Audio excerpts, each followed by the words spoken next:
Today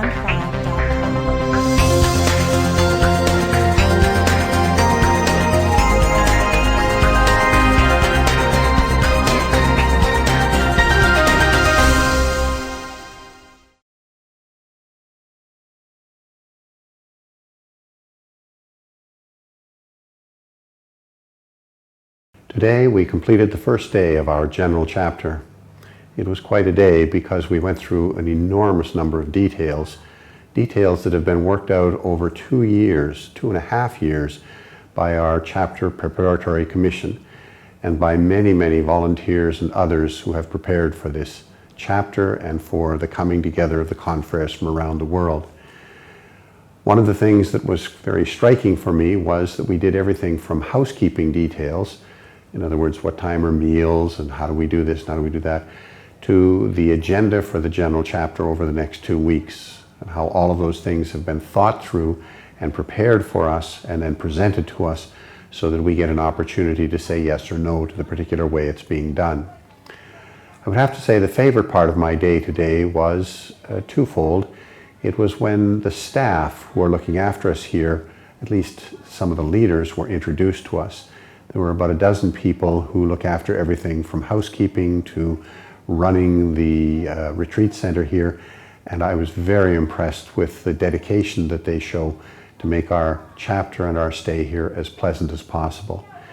And then early in the afternoon, all of the chapter delegates and all of the confreres who have gathered from around the world were introduced individually. They were introduced by the conference coordinators. There are 5 Redemptorist conferences in the world: Europe, North America, South America, Asia, Oceania, and Africa.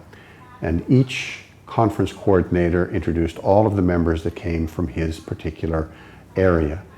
And it was very interesting to see how this worldwide congregation of ours is seen in the embodiment of these men who've come from all the corners of the world.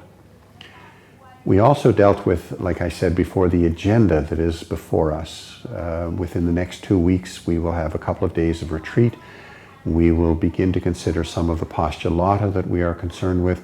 We are also going to begin the process for electing our Superior General and our Vicar General.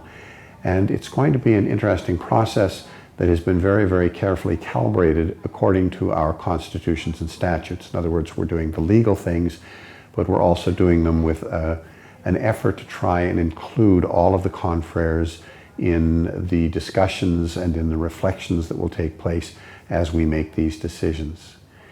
It's been a full day, but what has impressed me is how much work has gone into this day before we have arrived. There are so many details that needed to be thought through, that needed to be put in place, that needed to be published, and that needed to be assigned to various confreres and others. And it's been a great day to see how harmonious I believe this general chapter will be, because it has been so well prepared. I'm looking forward to the time with the confreres. I'm looking forward to next week when our lay participants come from the 5 conferences, and I am looking forward to the gifts of the Holy Spirit that will guide us and bring us, hopefully, to the conclusions that God would like us to do.